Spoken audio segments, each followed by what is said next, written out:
And now, you're tuned in to RBLR, the home of Tampa Bay's Reveler Sports. Welcome to RBLR Rowdies here on RBLR Sports. I'm Leo Santos here joined with James Knowles. James, how are you doing today, man? Oh, I am doing fantastic today. I can imagine you and every single Rowdies fan. It's been fantastic waking up to this Monday day. James, I want to start off by saying you, my man, deserve all the bragging rights in week one. On our last show, you predicted the Rowdies to win 3-0. I said 4-0. And just want to say hats off to you, man. How you feel about that?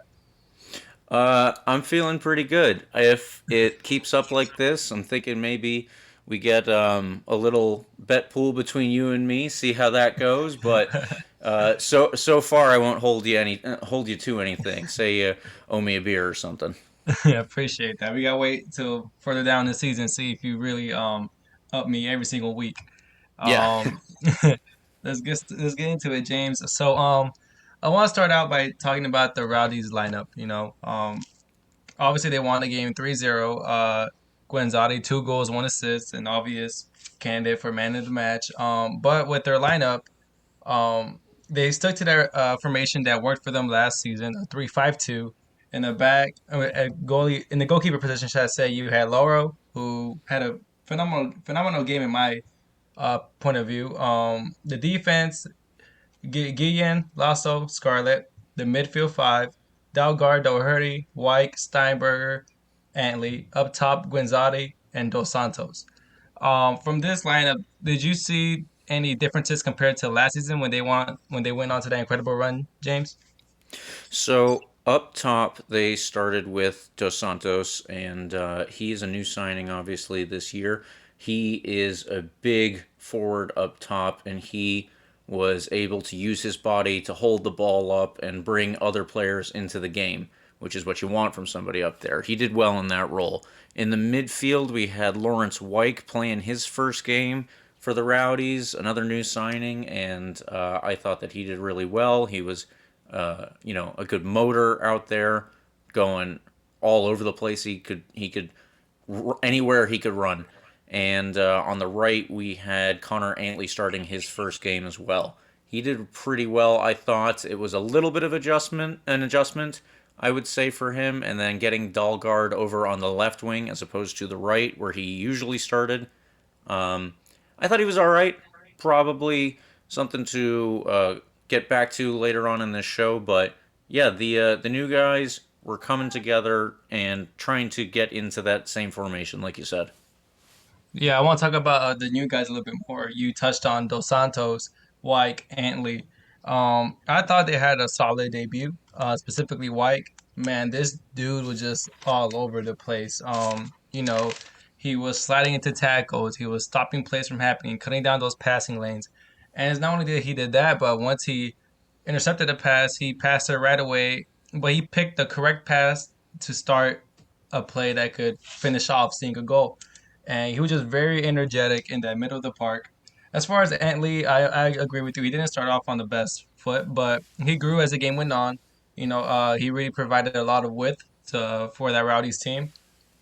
Some solid services, some not, but his debut game in front of in front of a crowd, a large crowd. And Dos Santos, I thought he did good. I thought he was very strong, both in the air and those 1v1 battles with the center backs from Charlotte.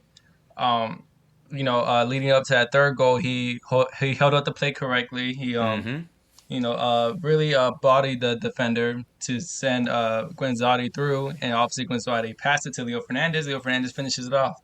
So I think this just shows what Dos Santos is capable of. In those small moments, what he could do. Maybe he's not a fast-paced striker who you can send the ball down, he'll get it. But what he does provide to you, he drops down, he holds the ball up, that people around him can make those runs that you would typically see of a normal striker, which is why you're seeing Guenzati making that run behind Dos Santos. Who do you think impressed you the most from their debut, James? On their debut, I would have to say it would probably be Dos Santos. He was, like you said, a big presence up top. He was like a linebacker holding these defenders off, if that's actually what the linebackers do. But yeah, he got the ball, like you said, on the third goal. and his back was to goal. He held the defender off. He turned to his right and he played the ball onto Guenzati. That's literally what he's there to do. And that wasn't the only time he did it all night, but that was just the most successful time. So I think that he was probably the most impressive personally. And then Lawrence White would be a second one because he was like an Energizer Bunny out there, just trying to get on the end of every pass from every angle and trying to keep the play moving up the field. Yeah, speaking of debut players, we had three more debut players coming off the bench in the 84th minute. Jordan Adebayo-Smith, Matthew Cerbelli, Dayon Harris. Although they made short cameos, they did provide glimpses to the fans of what they can provide to this team. You seen the Dayon Harris on that right wing. Just he put in a good cross towards the end. No one got to the end of that cross, but he did his part, and he showed us what he's capable with his feet as far as taking on players or dribbling, his good dribbling techniques. And Jordan Adebayo Smith, he got into good places. He was out wide, came in, subbed in for a striker, then he made some good runs to be wide open on that left flank. But I just think it was too little of a time for them to really make the presence. And Cerbelli, he did good passes here and there, but I think from what they showed from their very small time on the field, I think fans should be confident on what these players will bring to the team. Yeah, they should definitely be confident for what we're looking at with these guys. And the other thing is that, this is the first game of the season. It's going to be a shortened season, so it's going to be a lot of games in a quicker period of time than they're used to. That means that there's going to be a lot of playing time, even for the depth players. If you're not even, supposed to be a starter with this team, you're going to get a lot of playing time regardless. So Dayon Harris is going to get his day, and Jordan Adebayo-Smith is going to get his day. This is just a little taste for us to see. Yeah. Before we get into the rundown of the both halves, I want to mention how the history was made yesterday, as there was a first all-female referee crew assigned for a USL Championship match. Tori Penso, she was a center referee, and she was joined by assistant referees Brooke Mayo and Megan Mullen, and Alyssa Nichols was the fourth official. And it's just great because we've seen a little glimpse of this not only in soccer but in football when the Super Bowl was hosted here in Tampa Bay, and they had the first female officiating in the Super Bowl. So I just think that's it's an amazing moment for all of the sports, not just USL, not just soccer, but I just think that was really a really good moment, and they officiated the game well. You could tell players took them seriously. They treated them the same way as they would treat any other referee, regardless of gender. And I just think it was a very, very proud moment for these women. Absolutely concur. All right, let's get into the match.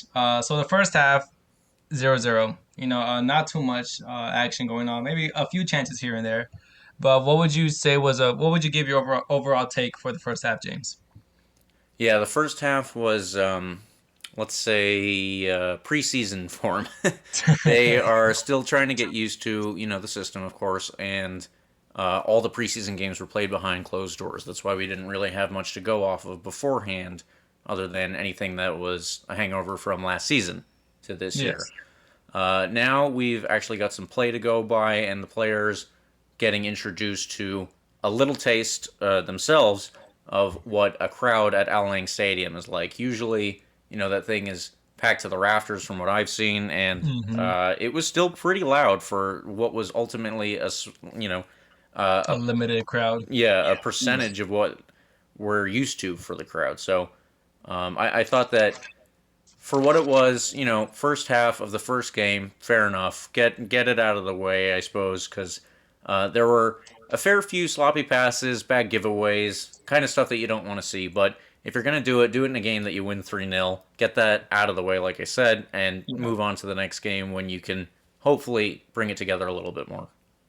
Yeah, one thing I would say about the first half is that the defense looked solid. Maybe Lasso held on to the ball for a little too long, or Scarlett held on for the ball a little too long. But ultimately, they stayed firm. They were concentrated throughout the entire game. But yeah, as far as the attacking standpoint, very slow to start. It did seem like it was a preseason match. Not much action going on. Only I would say 1-2 chances each team in that first half. Didn't really look like either team were going to score anytime soon. Uh, until the second half came, and the second half came, and we're like, all right, second half, they just had a break, they're refreshed. Maybe the coach is discussing new tactics, new ways to get the ball higher up the field, and we didn't really see that in the opening 10 to 15 minutes. Yeah, the opening 10 or 15 minutes was a little bit cagey again, but I think that the way that they came out, it seemed as though, the coach was telling them to believe in the game plan, so to speak. The Rowdies have a game plan that's been honed over a good season now, and they obviously have seen that it gets results. So if you stick to it, and as long as you keep your defense packed tight, which they were able to do, then you should get some chances. And that's ultimately what happened when ball was bobbling around off of a bad pass. It was actually from Seba to begin with, and the defender just kicked all guard right down and gave us a penalty, luckily.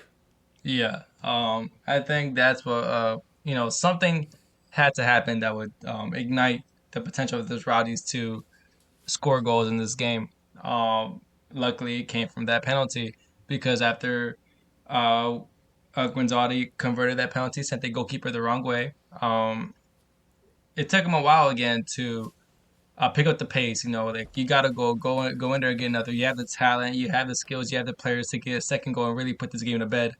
It seemed like they were comfortable with a 1-0 lead. They didn't really rush things. They didn't really um, they weren't playing as if they wanted that second goal. They just wanted to be the team to take charge, to um, basically have the game, running the game their own way. Until that second goal came from a set piece, which was really really well thought out. That set piece. Then you started to see the Rowdies come back to life. Yeah, and that is another holdover from last season. There were a lot of set piece goals last year, and I think that it's good to see that that is carrying over because set pieces are where the Rowdies specifically can thrive. We have a couple players who are over 6'2", 6'3". I think Forrest Lasso is 6'5". That defense is really tall. So if you can find their heads, then you're going to have a good chance to get a goal here and there, whatever the situation may be. And they were able to. It was well worked, like you said. It was a flick on to Lasso, who himself headed it back into the goal and then into the goal mouth, and Guinzotti was there to get his foot on the end of it. So. That's really well worked, and if they can keep up the early signs of holding that record for the set pieces, then they're gonna do really well moving forward because they've always got that to go back to. Yeah, you mentioned it earlier how Dos Santos is a really big striker, so you just add another force up there for set pieces, whether it's corners, free kicks. You add another big body presence up there, and I just want to talk about Gonzalez really quick on that second goal. I think it just shows that he's just a natural striker. He's always at the right place at the right time. He knows, although the ball went over his head, he knows that the play wasn't dead yet. So he stayed alert. And when Lasso headed the ball back to him, he was right there for that easy finish to tap it in to make it 2-0. Yeah, Um, that's an instinct that you can't teach. You gotta have that inside you to know when you need to be there, and he definitely does. and we've seen that more than once happen. Um, for that third goal, before that third goal, Dalgar gets subs out, Leo Fernandez gets subbed in, and then we see, I feel like Fernandez brought a little more energy to that left side of the field. For that third goal, we see some good play in the middle of the park. The ball comes to Dos Santos, who was being pressured by a center back, shrubs him off like nothing, which is pretty surprising because that center back was also a big presence. So you Yeah. just see it was almost like Kong versus Godzilla basically. And then Dos Santos comes out on top, plays a wonderful through ball to Guinzotti, who could have scored to make a hat trick for himself. Might have been a harder angle, but he could have. He really could have had that shot. But instead, I think it just shows that he's also a team player. He's like, okay, I might have a harder angle, but I see Leo running in behind me. Let me play him through, and he's in on goal. That's exactly what he did. And, Leo just coolly and calmly collected that and put the ball in the back of the net. Yeah, that was all impressive from start to finish. I think that is something that we're going to try, or the Rowdies are going to try to fit into their game a lot more. We saw probably a lot of the the new style of play that they're going to try to look to. Because last year, one of the things that I think that we touched on last week, they didn't really have a presence like Steven Dos Santos up top. This giant guy who can hold defenders off, and you can play off him almost as if you're passing a ball into a wall, and get a deflection to go and chase it down into the space where you want to have an actual shot on goal. So Dos Santos can provide that wall pass for people because there's not going to be a defender getting in the way if they're behind his back. Yeah. I think another thing that helps is that Dos Santos is a veteran in this league, so he knows the teams, he knows the league, he knows the style of play. So I think that gives, it gives the Rowdies, it's their own benefit because you have someone who's not really into a new surrounding, someone who's not really into a new league. He knows what's happening. He knows how most teams play. So I think that prior knowledge, that experience will help out the Rowdies in the long run. And I just want to talk about the partnership that we seen in the first game between Guinzotti and Dos Santos. And I think, it was best showcased in that third goal when Dos Santos played that ball through Guinzotti. What did you make of that duo up top? Well, everything that we've said so far obviously was very good, and I think that Guinzotti is going to have a type of player that he hasn't had before. So Guinzotti is a very mobile striker. He loves to pop up in space. He loves to try and find a little run off the defender's shoulder where he can, get a quick shot off, whatever the case may be. Sometimes a pass to his good buddy Leo Fernandez, but the two of them working together looks, at least from the early days, pretty good because that's a very stereotypical thing in soccer is you have a big striker up top who can hold the ball up, and he's going to lay it off to the other striker who is a bit more mobile, like I said, and then the two of them working that back and forth a couple of times this game, it only portends the best of futures is what I'm gonna say. Yeah, I know it's still kind of early to tell, but I think that they will be a great partnership moving forward. Another player I want to point out is the goalkeeper Loro. I thought his positioning was brilliant this game. There was some passes where uh, Charlotte played through, and it looked like it was gonna be a 1v1 situation. That out of nowhere, the goalkeeper comes out and just collects the ball, and that was just one bit where you've seen what he's capable of doing. He also helps that back line. He organizes them really, really well. And he made a low diving save from a set piece. So I just thought he had an outstanding game for the first game of the season. Yeah, I agree. My notes have a couple of players who were, like I said in the beginning, a little cagey and a little nervous in their first game. Loro was not one of them. No. From the first minute, he was ready. He was there. He was looking to get low and make those saves. And not only that, but when he made a save, he would make sure that it went away from another striker who would be running in to try and follow up the play. He never put a ball into a bad area. He was just always quicker, and his instinct was there. I think that he was the sharpest player that we had out there on Saturday night, and I was very impressed from someone stepping up like there was no off season for him. Yeah, exactly. And it's like I said, his positioning was crazy. Like we know that save he did, that low diving save he did, but even he didn't get to make saves because of the way he would make his presence outside his box. That's right. Or he would be very close to where if midfielder from Charlotte is going to play a ball through to a striker, he was there to cut it out super quick. So I think he had a really great game. Unfortunately for many Rowdies fans, including us, Guinzotti, at the end of that game, did seem to have an injury. Hopefully, it's nothing too serious. But the camera shown at the end of the game where maybe even 2 minutes before the game ended that he was struggling in the middle of the field. He couldn't run. He was wobbling around, and he didn't go to the ground until the final whistle blew. Yeah, and I saw him there. Like you said, the camera was focusing on him, and I was watching, getting a little nervous. and like, oh, what's this? What's this? The whistle blew, and he sat down, and he was, he was just there for a little bit.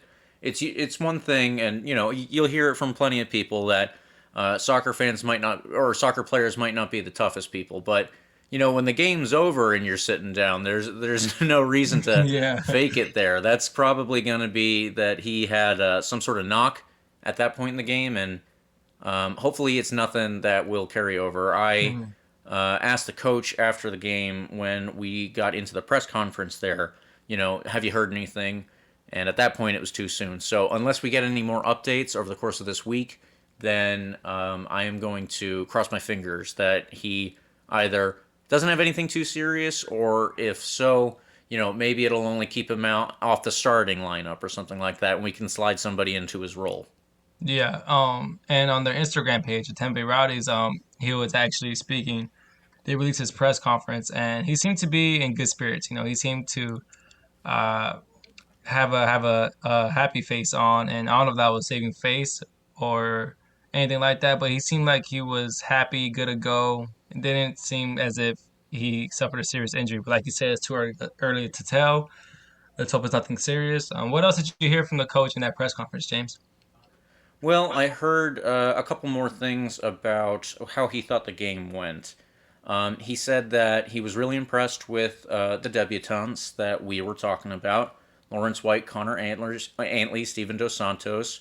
Not Connor Antlers, I don't know who that is, but he said, kind of similar to what I think most people would have noticed. He said the team weren't too great for the first 50 to 60 minutes. They had a nervous energy out there, but when they got the goals, Charlotte had to change up their game plan, obviously.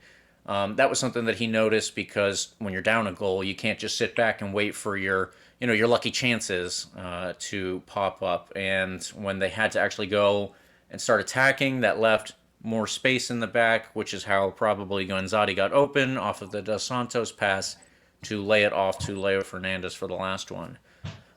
So yeah, they need to get over those preseason jitters, but the other thing, I asked him if he might see that there are any missing pieces, at this early point in the season, because obviously we're only one game in. He said that he doesn't think that they have any missing pieces. The only probable issue at this point, they were coming into the season with a couple of injured players. So if anybody noticed from the lineup and the bench, Lucky Mkosana and Jan Ekra were out.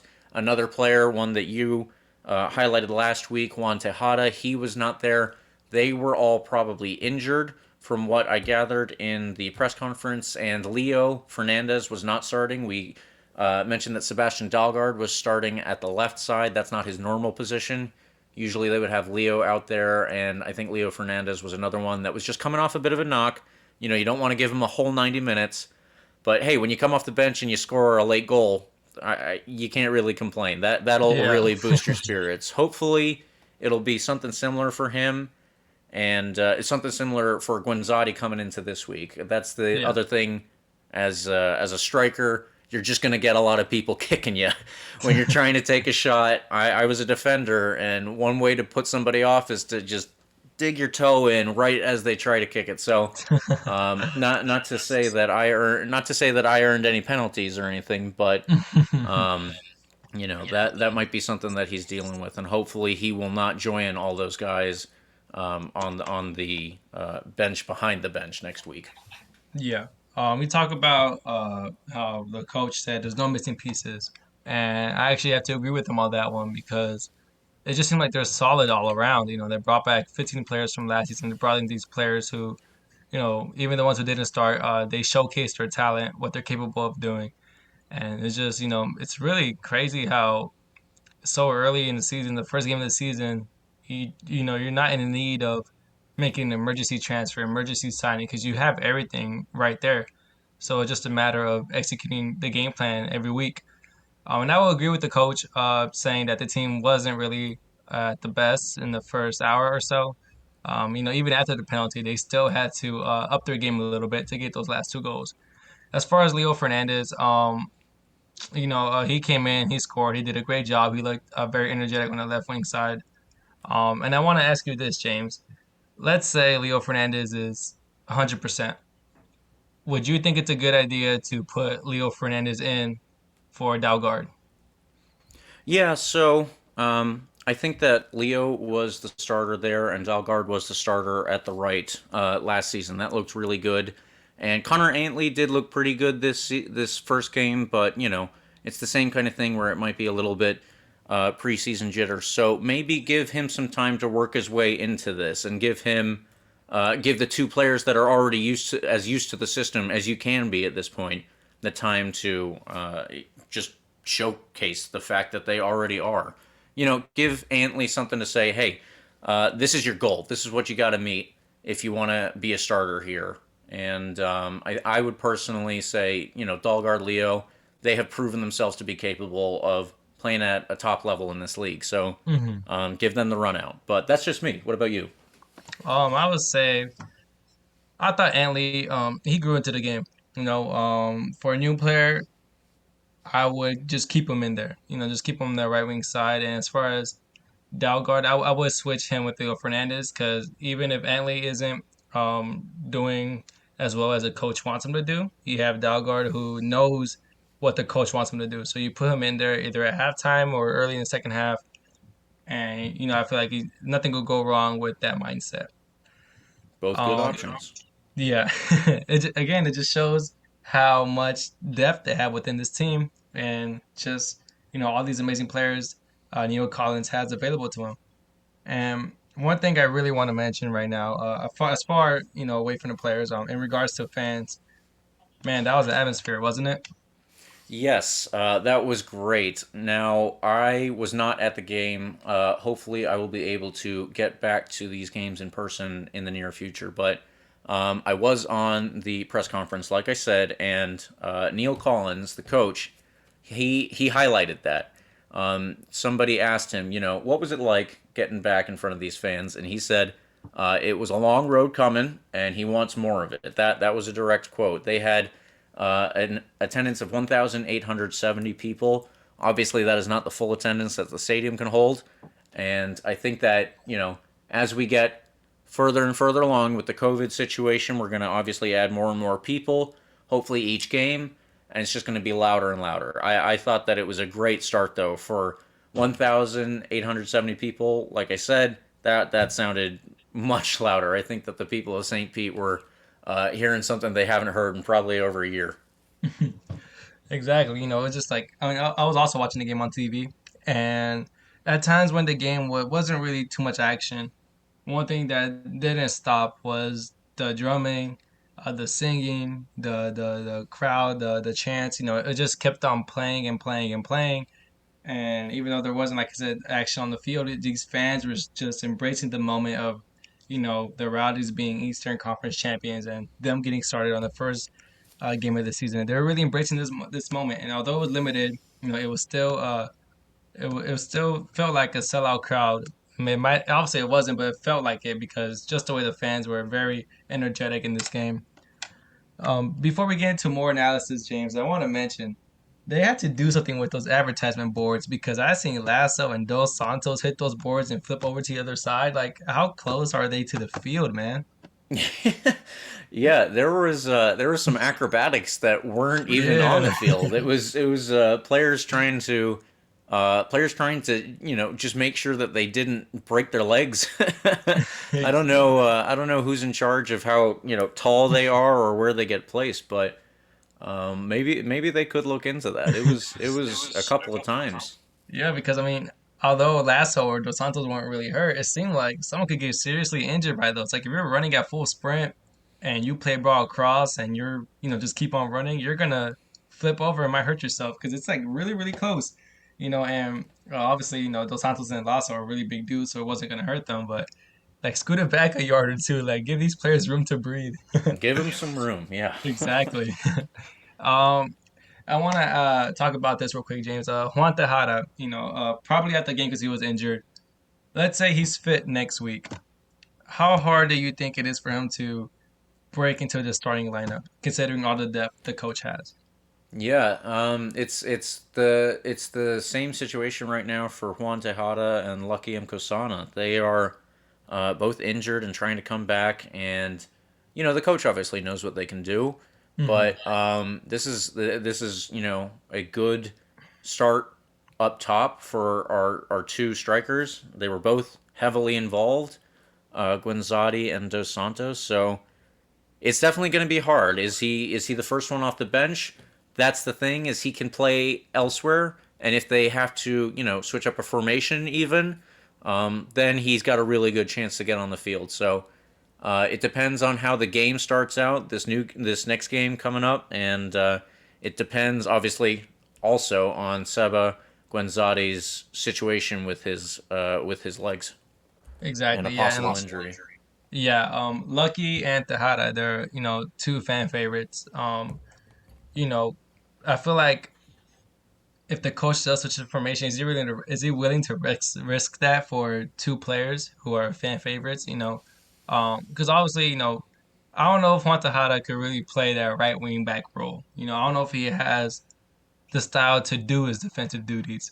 Same thing with Lucky. Can he play on a left wing back or right wing back role? I'm not really sure. So I think the only really position is to play up top. Because that's what they're used to, playing strikers. But you have Dos Santos, who had a great game. You have Guinzotti, who looks like he's going to score lots of goals this season. So it's like I feel like they're gonna have to earn their spots definitely. Hopefully they'll be the first to be caught off the bench. And I think it's just great that you have, like I said, these players available to you because it's only going to increase competition. It's going to make players to do better every single training session, and just going to make the team better overall. Exactly. Yeah, that's what we're looking for, is players to lift each other up and make sure that the team as a whole grows. And to that end, what they're trying to grow for is good results. So a quick standings update for the Rowdies, and we'll keep you guys, you listeners, updated over the course of the season. Right now, the Rowdies are leading in the Atlantic Division. They have 3 points from their first game, obviously, and they're leading on goal difference with that 3-0 win. So you can't really complain about that. When it comes to the Eastern Conference, the Rowdies are currently second. They're only second because the team ahead of them has played 2 games. So Tulsa has played 2 games, and they have 6 points. But, what are we supposed to do about that? Yeah, so overall, great way to kick off the season. 3-0 win for the Rowdies. Guizzotti, 2 goals, 1 assist, man of the match. I would actually make a case for Whites being another man of the match candidate, and also Lasso or even Loro. Would you say Guizzotti's your man of the match, James? He's got to be for me. He's got to be. Yep, part of you and all of us Rowdies fans as well. But yeah, Rowdies 3-0 win to start the season. Keep a clean sheet, and like you said, first place in the division, second place overall in Eastern Conference. Next week, they play at home again against the Pittsburgh Riverhounds. You excited for that one, James? Yeah, I've got a little bit of insight for the Riverhounds here, but I'm thinking that, this is a good 2 games to build up the Rowdies players' confidence before they head into that massive, I would call it a massive game against Phoenix. Yeah. Pittsburgh is not going to be one of the best teams that they play all year. I'll put it that way. So I want the players to, like I said, figure out the system more. They've got the first game to go off of. They've got all the confidence of that great result, and they need to move into this game and they need to build on it. And hopefully they can get a similar result before they head into that game. But yeah, that's what I'm looking for. Do you have any? What do you think about this Pittsburgh game? Are you apprehensive? Are you expecting about the same? Yeah, I would say about the same. These teams did not play each other last season, so I can't really base off, how these teams performed last season. Besides that, they both made the playoffs. Obviously, the Rowdies made it further. The Pittsburgh Riverhounds were knocked out in the quarterfinals against Louisville by 1 goal to 0. They did finish second in the group last season with 11 wins, 1 draw, and 4 losses. So they did get those double digit wins last season. But overall, like you said, I don't think they'll be one of the toughest teams the Rowdies will face this season. Although they were one of the playoff teams last year. Um, to me, if the Rowdies win, like you said, it will be a great way. It'll be a great way to keep their momentum going, keep their confidence high because they do got that massive game against Phoenix. Um, what do you think? Are there any players from Pittsburgh who you think the Rowdies should be wary of, James? Yeah, so I looked into Pittsburgh for as much as I could for last season.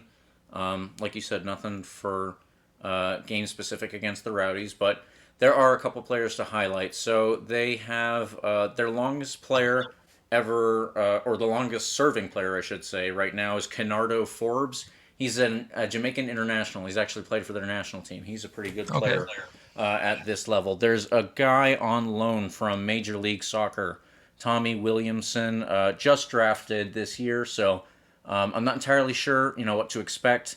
But he did do well, at least at the college level, and we'll see how that translates here. There are a couple of other players maybe to highlight. There's Russell Cicerone to keep an eye out for, Albert Dikwa, Sitwese Fa'oto, and then the last one that I'd like to put some attention on is a player, Josh Gatt. So Josh Gatt is an old U.S. national team player. Now, when I say old, I don't mean that he is actually old. He's only 29, but he used to be on the national team around maybe 2011, 2012, and then he made a move out of a team in Norway, or to a team in Norway, I should say, and he was doing really well. He was getting looks with the national team before he tore his ACL, and then when he came back, he started to look good again. He started to look like his old self. Tore his ACL again. Wow. And he's just had the worst luck throughout his career.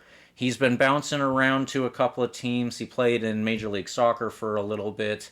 He played back at his first team in Austria for a little bit. He played in Ireland. And then the other thing about him is his wife in all this time she got cancer, and a lot of the soccer world came together to help, with medical bills and that kind of stuff. So that's really cool for people to come and help him out. But yeah, Josh Gatt is somebody that I'd like to highlight for that reason. And as much as, he is the opponent today, I'd like to see him at least get a lively game. And, don't score on us, obviously. But, hopefully his legs are feeling strong, and I'd just like to see him at least survive the game at a good pace and with good energy. Yeah, this has Jordan Morris written all over it.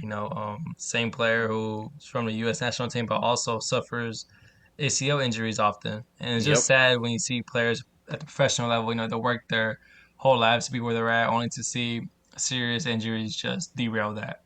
That's right. Yeah. Yeah, I forgot to mention earlier, but I mean, you mentioned it before, but that I think another reason why. In regards to this game, not future games against Pittsburgh, but this game against Pittsburgh, I think the Rowdies will have the upper hand is because they have had a game already. They have something to build the momentum off of. Pittsburgh is going to be the first game. They might still be in preseason mode like we've seen with the Rowdies in the first 60 minutes. So I feel like the Rowdies already have one up against Pittsburgh. Which that's about right as far as I can tell. We started cagey, and our opponent started cagey, so it's only fair that Pittsburgh comes out here and they start cagey again. And with that said, it's time to ask you, what are you predicting for this game? Ooh, I feel like there's even more pressure on me. I don't want to give you that 2-0 advantage on me with predictions. Considering, Pittsburgh finished second in their division last year, only got out the first round of playoffs. It's going to be the first game of the season. The Rowdies already have a win. Their confidence is high. With all that being said, and I'm hoping that nothing serious with Guinzotti, I believe another 3-0 win would do. Another 3-0 win. Okay. Well, Yes, I sir. guess I can't choose that scoreline. I am also one of the guys who will expect a win out of this game. Yeah, And I'm going to go for 2-0. 2-0. 2-0. Yeah. So Okay. another shutout because I'm not really sure where the goals are coming from for the Riverhounds. So we know where the goals are coming from for the Rowdies, though. And Yeah. I'm gonna say 2 this time. 2. Yeah, and another thing is that we're playing home again, and we've seen how lively this crowd is. So it's another factor. They make life difficult for the opposing team. So I think that will be another factor in the Rowdies winning again. Hopefully, start the season 2-0. But yeah, anything you want to add, James? At this point, I don't have too much more to add. We're gonna get out there. Hopefully later on in the season when they open up to individual ticket games. Right now, you can only go if you're a season ticket holder. If you want to buy a season ticket, go do that. That'd be cool too. But yeah, I'm excited for when we can get even more people into the stadium, and I think that the more crowd noise that we have there, the harder it's going to be for any player any opposition player who's lining up to take a shot. The better, more confidence our strikers are going to feel when they line up to take a shot. So Yeah. That's just what I'm looking for as we move into the rest of the season. Absolutely. Same thing here, man. As long as fans are being brought back into the game, the more lively you see the Rowdies become. And yeah, I'm excited for this next game on Saturday. I believe is it the same time or is it a little bit earlier? I will I think it's the same time, double check 7:30. that. Yeah, it appears to be 7:30. 7:30. Yeah. But yeah, I think the Rowdies will get off to a 2-0 start. But that's gonna do it for this episode of RBLR Rowdies on RBLR Sports. Remember to follow us on social media on Instagram, Twitter, Facebook at RBLR Sports, and make sure to listen, like, and subscribe to our podcasts. They're available on Spotify, Apple, Google Podcasts, YouTube, you name it. Any major podcast platforms, we got you. And I just want to say thank you for your time, and we'll see you next week. All right. Thanks, guys. Thank you for tuning into this presentation by RBLR Sports. On your way out of the stadium, please remember to like and subscribe.